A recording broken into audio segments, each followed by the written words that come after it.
Hi guys, welcome to our channel, Buhay Jumerika. And today, we're gonna discuss about what is the best place to get married.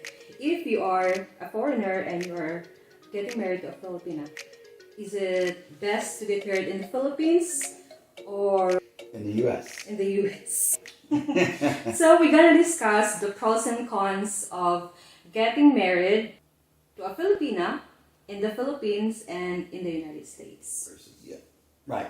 In my perspective as a Filipina wife and... Mine as an American husband. Yeah. Yeah. Do you want to start it? Sure. And this is subjective, but I would say for me, the way I would see it is pros of getting married in the Philippines are no matter where you have the wedding, it's going to be beautiful because the islands are so beautiful. The bride can have lots of family and friends there because you're in the Philippines, obviously. And the cost of things would be a little less there than what they would be in the U.S., obviously. So those would be the pros I would see from an American perspective. Okay. You know what? It's the same with my perspective as a Filipina. Yeah, I would just agree to it. Okay. The setting of the wedding, it would be beautiful. Like if you want to have a beach wedding. Yeah. Because especially in the Philippines, there's a lot of beaches, right? So that's it. And then the second one that you have mentioned, the family and friends could attend to the wedding also. Especially that Filipinos are into this strong family ties culture. And then the third one was the expenses, right? It's way cheaper there. Right. Which is why now when I do my cons of possibly getting married in the Philippines, this is going to be kind of a paradox. But one of the cons would be cost, because it wouldn't just be the Filipinas' immediate family. We know from experience when we've gone back to visit, everybody shows up. So things would cost less, but you would have a much larger guest list there because the whole town would show up. Yeah. And also, I think another con of getting married in the Philippines is there's a lot of paperwork and a lot of things you have to do in order to get a marriage license there. And if you're an American and you're not living there, time can be, because you need to spend some time there to get all those things in order. So those, I would see those as the cons. Yeah. Oh, and one more. If a U.S. citizen marrying a Filipina, once you get married, they can't come back immediately with you to the U.S. You've got to apply for a spousal visa, which actually takes longer than a fiancé visa. I'm glad you pointed out. It wasn't in my mind. Yeah, it takes a lot longer. It can take a year to get a spousal visa.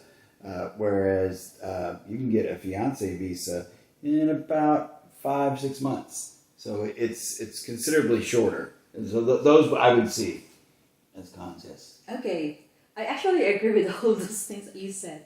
The cons of getting married in the Philippines, the first that you mentioned was about the cost. Yeah, it's really true. They will show up because they know you. Yeah. Relatives and friends, if you will not invite them, they will feel bad that of course you have a budget for the wedding. For them it's just, let's go. Exactly. So this is really one thing that Filipinos should learn. Yeah. So. And the second one that you have pointed out was all the forms and all the. Yeah, the bureaucracy of it. In the Philippines, before you get married, you have to attend this seminar in the municipio. And then you get the certificate. And then, oh my God, I know there's a lot of bureaucracy. Yeah. But here in the U.S. You pretty much go in, you pay to get a marriage license, and you get it. And you just have to have a licensed person perform the ceremony. But yeah, it's... Yeah, it's quick. Yeah, it's... And then the third one that you have mentioned is about it's taking a while. It's taking a longer time to take your wife, your Filipino wife, in the U.S. because you need to file for a spousal visa. Yeah. Which takes Well, I'm gonna add number 4 to that. I'm just being practical. You know, if you get married in the Philippines, it's something will happen to your husband. Like, you know, I had a friend, or, you know, a lot of situations that already happened. The husband died. If your husband has no money that is left in the bank, it's harder to get benefits. Yeah, the benefits. Or you cannot really get the benefits. Just be practical. Yeah, there is something to that. My perspective. Again, this isn't a black and white thing. This is just from our perspective. Yeah. and this is the way we see it. For me, a pros of getting married in the U.S. is, one, you can do a fiancé visa and have your fiancé be here much quicker than on a spousal visa. That's the first and the biggest thing. And I think it's less paperwork to go about it that way. At least initially, to get to be together. After the wedding, then it starts. You have to file for your change of status and immigration and all that. But it's a little quicker to get her here where you can actually be together. Pros would be, you know, you can have a whole lot less people at your wedding. Yeah, you're paying for a lot less people. Let's see, other pros. Another pro is basically off of a pivot right off of what you just said. Everything is, all the legal documents are based here, so your spouse is entitled to a lot more benefits if something were to happen to you than if, you know, all the documentation is from a foreign land. It makes it a lot easier for her to cut through the red tape. Oh, I guess that's about it. Okay, fiancé visa, oh my God, it's very quick. Like, you filed end of September, 1st of October, and it was approved December, right? It was approved and then forwarded to Manila. And then, let's just say in 5 months, you can have your Filipina through the fiancé visa come here in the US. You should know your Filipina before the petition. That's the most challenging one, because in the fiancé visa, you are only given 90 days to decide either to get married or to split it up. Right. Yes, that's a good point. Once she arrives in the U.S., you have 90 days. Yeah. To either get married or she'll have to return. So. No retreat, no surrender. That's right. You're taking no prisoners. Yeah, and of course, when you file for a fiancé visa, there are also some qualifications for the filer or for the guy to pass some requirements to be able to, because not all applications are approved. Right. Yeah, so that's the challenging part. And the second one that you have mentioned was the time, the quickness of getting married here. Like, there's no bureaucracy. You will just talk with in our wedding, we only invited, like, how many people? 20, 30?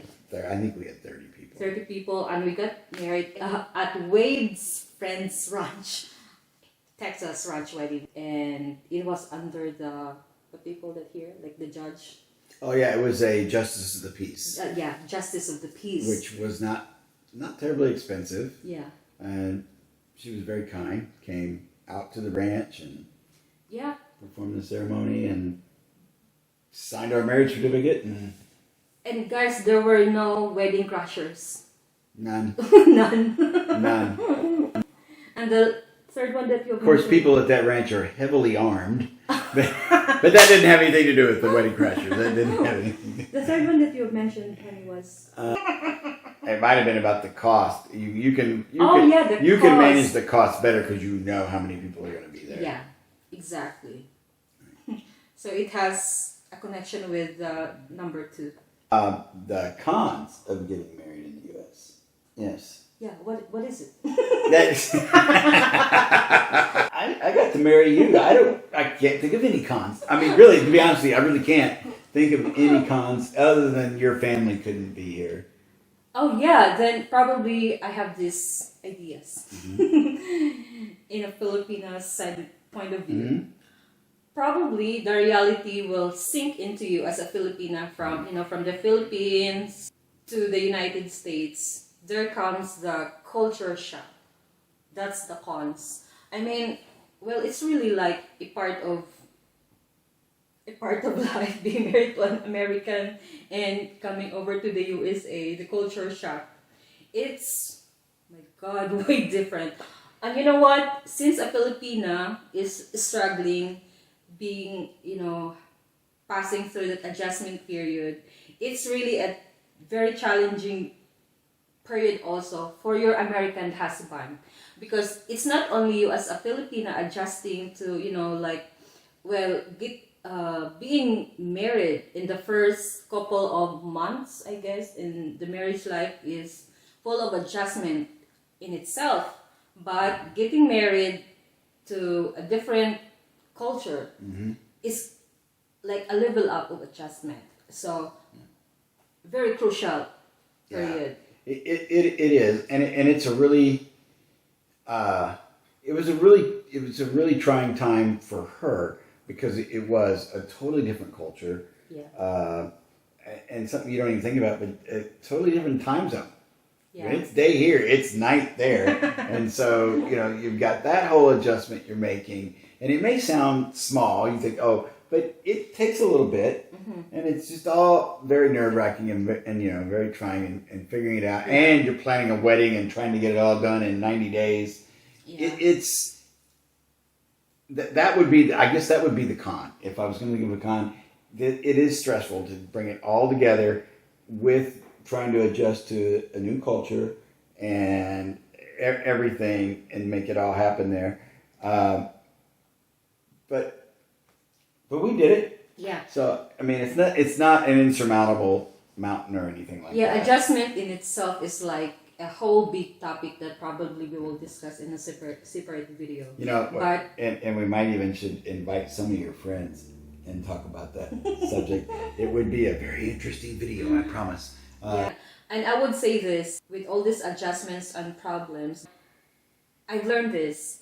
With the very first time that we went to the Philippines for a vacation, it's like the eye-opener for me that I realized I miss America. Like, I miss the kind of life in America. Because during the first few months, it's like, even if you are married already to your American husband, it's like in your heart, you feel like your home is still the Philippines. But then after the vacation, and then we come back here in the US, I feel like, well, this is really my home now. It's a realization. That may be another video of the differences. And there are great points to living both places. There really are. Because we plan on eventually retiring to the Philippines. Yeah. But it is, there are stark differences. But anyway, I think that pretty much covers our pros and cons for the marriage thing. How about that? Anyway, we'd like to thank you all if you've stuck with us this long through this video. God bless you. And we appreciate you being here. Please give us a thumbs up and subscribe. And you know what, guys? As of this moment, there's a lot of chaos going on across America, and Wade and I talked about it, and it's like we feel like, if only we could just go back to the Philippines and have peace and quiet. We would go today. We would go today. Well, anyway, thank you so much, guys. Thank you for dropping by our channel. See you in our next one. Bye. Bye-bye.